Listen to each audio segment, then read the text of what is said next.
pie katras brīdī mēs uzreiz arī pateicām to mērķi, ko mēs gribam panākt, un uzreiz pasākumu kopumā.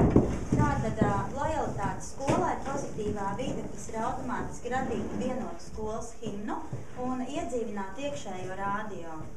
Otrs, skolotāju un skolēnu veselīgas attiecības. Skolas sienas avīzes, ar ko tiek atspoguļot gan dažādi notikumi, kas ir skolēnu vidē, kas ir skolotāju vidē, un te arī gribētos ļoti labi stiprināt attiecības un saikni ar mūsu vietējo laikrakstu Druva, kad varētu, teiksim, kaut ko atspoguļot arī viņā pieredzinot skolēnus pie regulāras laikrakstu lasīšanas. Trešais ir skolēnu un vecāku veselīgas attiecības, kas varētu izpausties tā kā apvienotais vecāku un skolēnu koris, kā arī dažādi kopīgie pasākumi, pārgājieni, teiksim, 2 dienu sporta diena, sapulces, kur piedalās gan skolotāji, gan vecāki, gan bērni. Tad 4. ir harmoniskas vidas radīšana pašā skolā, kas varētu izpausties kā meditācijas telpa, kas ir pilnīgi domāta mieram. Tad ir apusēja vērtēšanas skala, kad tiek novērtēti gan skolēni, gan skolotāji. Tas varētu būt kā ikgadējs lielais skolas pasākums, kas notiek reizi gadā, kur balvas saņem skolotāji un skolēni.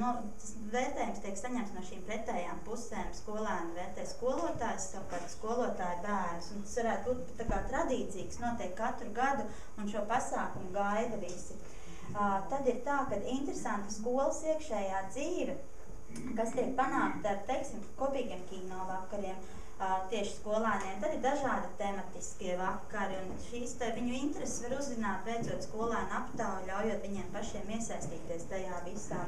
Un tad ir pēdējais plāna punkts, ir akciju rīkošana, kas varētu būt tapt pat iedzīvināt tā kā skolēnu un skolas sociālā atbildība, kur, teiksim, 1 mēnesi skolēni nes augus savai skolai, 2 mēnesi tiek vāktas mantas ar konkrētu mērķi, teiksim, sagas suņu patversmē, jebšu grāmatas pensionāriem, tur spēles vai liekās mantas, kas ir bērnu mājās, rotaļlietas, kas tiek, rotaļu telpai tiek atnestas, radīt teiksim, tās asociācijas ar amerikāņu vidusskolām, kā ir, ka tas bērns, viņš lepojās ar to savu skolu, jo viņam šeit notiek viņa otra dzīve.